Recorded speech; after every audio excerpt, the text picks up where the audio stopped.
What led me to a career in marketing and business development in the legal industry? It's an interesting question and one I'm never able to answer concisely, but I will try. Serendipity has served me well in my career. I was an English and theater major in college. I have a master's in theater, ended up at Deloitte healthcare system. And at a certain point, I just wanted to try for that next level role. I wanted a chief marketing officer role or a vice president role when I was leaving healthcare, and I threw my resume out there, and a local firm hired me. It was a mortgage foreclosure firm. At the time, I didn't know there was a difference. I was fairly naive about it all. I suppose I still am in some respects. But during that first experience, and I was there about 6 years, I joined the Legal Marketing Association, and that was about 40.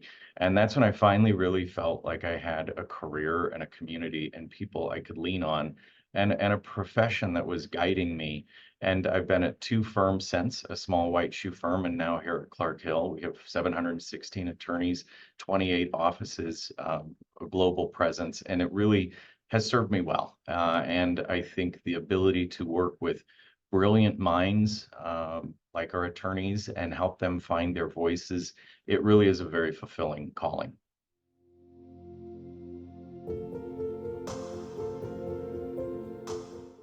In terms of emerging trends, I'm always a bit left of center when I answer this question because, yes, we will be increasingly enabled through technology. There I go, artificial intelligence, everybody throws it in there. But I don't run at those things in interest of themselves. I still see them as tools toward our core calling, which is creating messaging that engages clients and prospects and makes them come back for more. I still feel that the trends are around storytelling. They are around humanizing your firm. They are around getting past the conventional imagery of gavels and bookcases and award listings and social gatherings and really getting to the heart of what truly makes your firm different.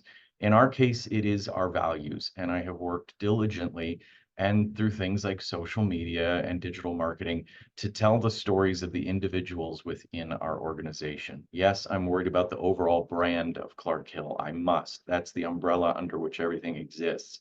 But at the end of the day, my job is to have each attorney within this organization know what their individual brand is and connect that with the right audiences. And we do that through a number of means. We do that through thought leadership, digital marketing. We do that through award submissions. We do a lot of media relations. I think that is core. It's a great way to have your attorneys third party validated by media outlets that these are folks who know what they're talking about on key topics that are emerging. So is that a great answer for emerging trends? Probably not, but I always bristle at that question a little bit because I think it pulls us further away from the core of what we do. And any trends that develop should still be in service to that. So stay on top of technology, understand the tools that are out there, talk to your service providers, look at all of it with a critical eye, but don't just bolt things in thinking it's a silver bullet to solve for the core issue, which is who are you, why are you here, and how do you benefit your clients?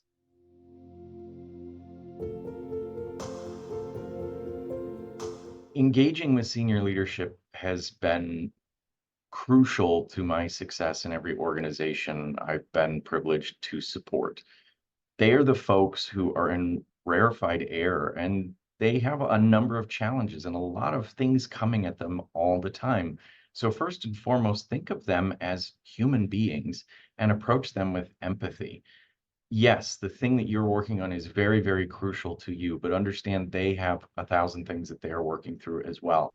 So translate for them why you need their time, why you need their input, and do your best to get the ball down the field on your own. But when you need that support from executive leadership, lean into it and say, I've gotten this far. It aligns with the goals you have stated. That's crucial. They have more often than not told the entire organization, here's what's important to us.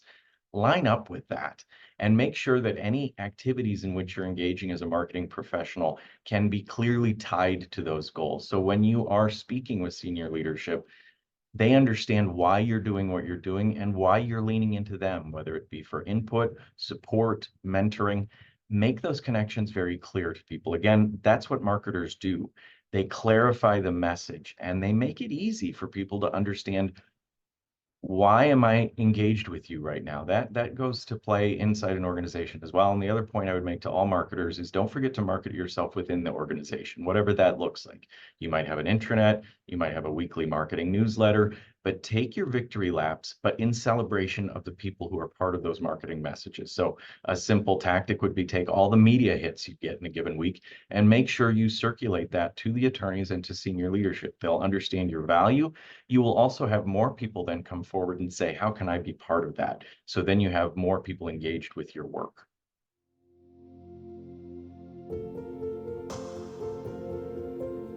How do I stay informed in terms of industry trends and techniques? I mentioned the Legal Marketing Association, and while I was the international president, I suppose it's my duty to encourage people to check it out. But I also say this with great sincerity: that organization transformed my career. There is a community of 4,000 people I can lean into any given day, any hour, and ask my colleagues, what are you doing around this issue? How are you approaching it? We have various channels where you can engage with your peers, but we also have excellent channels around thought leadership. We have a strategies hub, we have a strategies podcast, we have webinars, we have in-person events. Yes, we have fun, and that keeps us coming back, I suppose. But at the end of the day, it is that education that keeps us successful and keeps us at the top of our game. I would say the other thing I do to stay on top of things is walk away from things sometimes. You have to approach your work with a clear mind. So if that means you take an evening and sit there with comic books, and as I do, or Netflix, and just disengage, great. Or if there are other platforms you enjoy them. I'm a Disney person, I'm a movie person, I'm a TV person. I consume that information rapidly.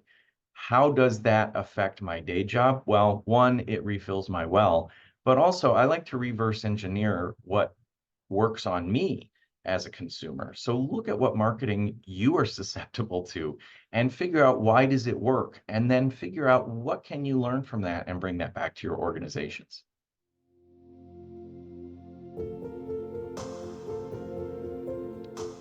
The advice I would give to any marketing and business development professional is, listen. I suppose my theater background serves me well in this regard. It's all about putting a show together. It's understanding your audience and what their needs are.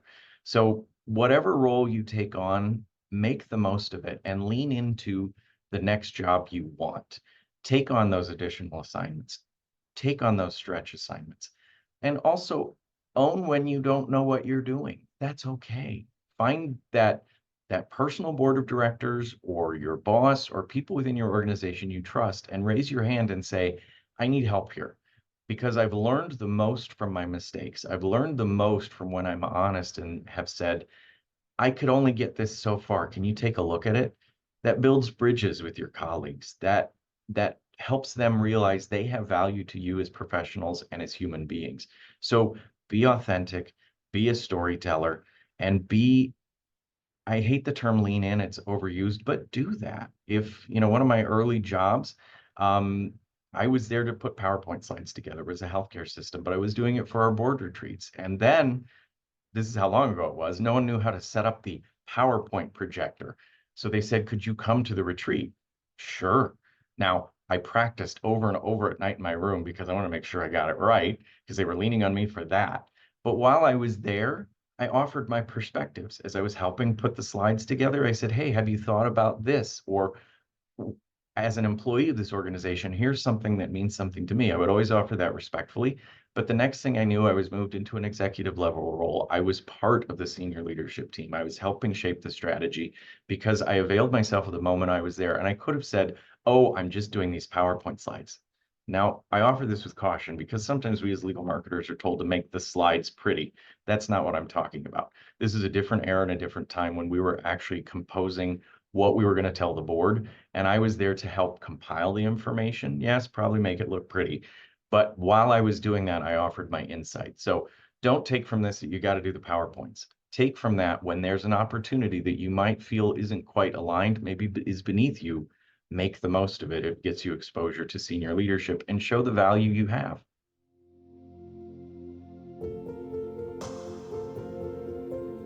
The one tip I'd offer to earn credibility is engage. I know that seems very nebulous, but go door to door or virtually and find out what animates everybody you work with. And I mean everybody, people beside you, around you, above you. There are clues. Look at my office. When you go in someone's office, there are always trophies and tchotchkes and pictures. Find out who they are, why they do what they do, why are they there. Connect with them at that human level. The work will be that much easier. And then when you do find yourself working on a project, say with an attorney or an executive, reference back to that. It's one of those tips they tell you when you're interviewing. Find that memorable moment. Maybe it was something you talked about, an anecdote, something they were wearing, something they had in their office, and say, hey, I really enjoyed hearing about your trip to Cancun in your thank you note.